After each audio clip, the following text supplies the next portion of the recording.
నేను అంటా ఉన్నా, ఇవాళ హైదరాబాద్లో కూడా ఇదే పని చేసిండ్రు, హైదరాబాద్లో కూడా ఇదే పని చేసిండ్రు. ఇవాళ నేను అడుగుతున్నా, ఇక్కడ సర్వే నెంబర్ 147, 148, 149 ఇది 62 ఎకరాల 7 గుంటల భూమి అని చెప్తున్నారు కదా. వీళ్ళు వేసుకున్నది 31 ఎకరం కదా. మిగతా 31 ఎకరాల భూమిని ఎందుకు క్లెయిమ్ చేస్తలేవు కలెక్టర్ గారు? ఎందుకు క్లెయిమ్ చేస్తలేవు? నీ ఆనాటి రెవెన్యూ అధికారుల యొక్క దొంగల్లాగా ఆ భూములు ప్రైవేటులకు కట్టబెట్టిన దాన్ని మీరు ప్రస్తావించగలరా? మీరు చెప్పండి. ఇవాళ మీరు ఐఏఎస్లు చదువుకున్నా, ఐపీఎస్లు చదువుకున్నా బాసుల ఆజ్ఞలకు తల ఒగ్గి బానిసలాగా పనిచేస్తున్నారు తప్ప నిజమేందో న్యాయమేందో చెప్పగలిగే దమ్ము మీకు లేదు, దాన్ని ఆచరించే సత్తా మీకు అంతకంటే కూడా లేదు. ఇవాళ మీరు చూస్తూ ఉన్నారు, ఏనాటికి కూడా ఎంత పెద్దవాళ్ళైనా చట్టం నుంచి తప్పించుకోలేరు. ఇవాళ మీరు దుర్మార్గాలు చేస్తుండొచ్చు, నీకు అది ఉందని, ఇవాళ దౌర్జన్యం చేస్తుండొచ్చు, నీ చేతిలో అధికారం ఉందని, కానీ పర్మనెంట్గా చేసే అధికారం నీకు లేదు. నీకు ఎన్ని సంవత్సరాలు కట్టబెట్టినామే? ఉంటే గింటే నీ ప్రభుత్వం ఉంటే 2028 వరకు మాత్రమే ఉంటుంది తప్ప తదుపరి ఉండదు. ఆనాడు ఎన్నెన్ని హామీలు ఇస్తారు మీరు, ఎన్నెన్ని హామీలు ఇస్తారు. 6 గ్యారంటీలు, 66 హామీలు, 400 రకాల పనులు చేస్తా అని చెప్పిండ్రు. పనులు దేవుడెరుగు. ప్రతి మహిళకి ఇచ్చే 2500 రూపాయలు దేవుడెరుగు, 4000 రూపాయల పెన్షన్ దేవుడెరుగు, పేదలకు ఇండ్ల జాగలు దేవుడెరుగు, పేదలకు డబుల్ బెడ్రూమ్లు దేవుడెరుగు. కానీ ఉన్న ఇండ్లు కూల్చేసి పేదల కళ్ళలో మట్టి కొట్టిన దుర్మార్గ ప్రభుత్వం ఇది, దుర్మార్గ ప్రభుత్వం ఇది.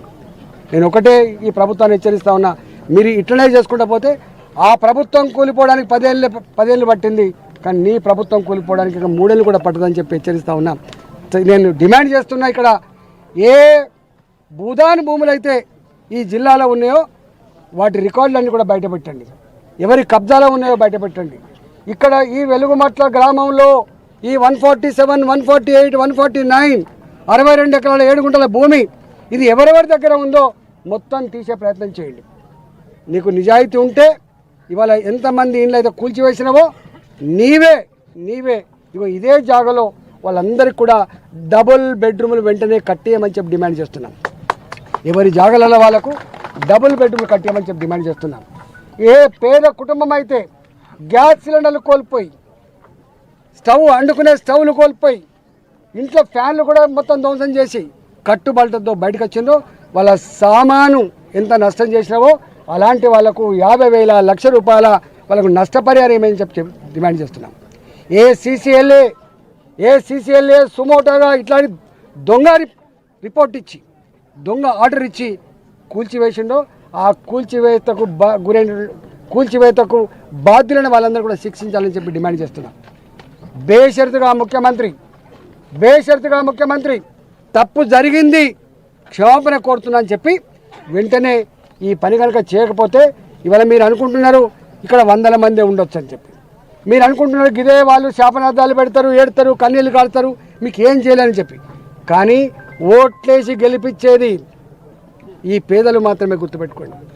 నీ పెద్ద కాలనీ నుంచి ఓట్లేరు బాబు, నీకు ఓట్లు వేసేది గుడిసెల్లో ఉన్నవాళ్ళు, బస్తీలలో ఉన్నవాళ్ళు, పేదవాళ్ళు వేస్తారు. ఆ విషయం మర్చిపోకు.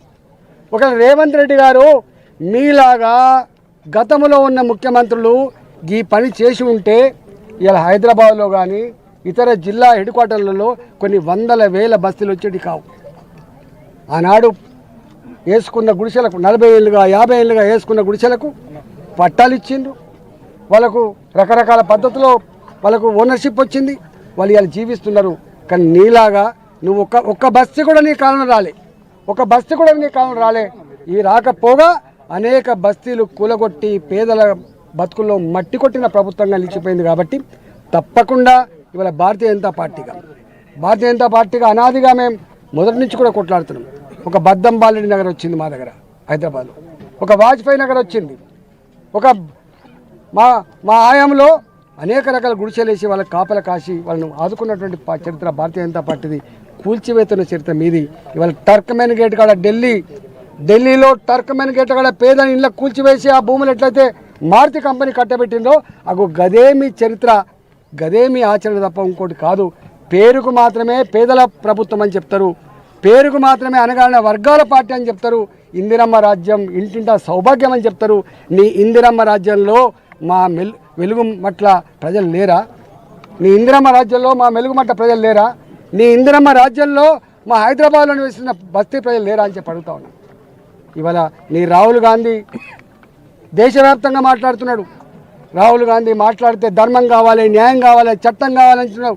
ఏ చట్ట ప్రకారంగా ఇక్కడ కూల్చేసినావు? ఏ ధర్మం ప్రకారంగా పేదల బతుకుల్లో మట్టి కొట్టినావు? ఏ న్యాయం ప్రకారంగా ఇవాళ బుల్డోజర్లతో 4,000 మంది పోలీసులు పెట్టుకొని అమాయక ప్రజల గూడు చెదరగొట్టినావో చెప్పాల్సిన బాధ్యత మీ ముందు ఉంది. మిమ్మల్ని వదిలిపెట్టే ప్రసక్తి లేదు. పేదలకు అండగా ఉంటుంది భారతీయ జనతా పార్టీ. ఇలా వాళ్ళకు ఈ వెలుగుమట్ల ప్రజలకు మళ్ళీ డబుల్ బెడ్రూమ్లు కట్టించేంత వరకు, వాళ్ళ భూములు వాళ్ళకు వచ్చేంత వరకు భారతీయ జనతా పార్టీ బాధితుల పక్షాన ఉండి వాళ్ళకి ఇప్పిస్తా అని చెప్పి ఈ సందర్భంగా హామీ ఇవ్వడం కోసం మాత్రమే నేను భారతీయ జనతా పార్టీ ఎంపీగా ఇక్కడికి వచ్చిన కాబట్టి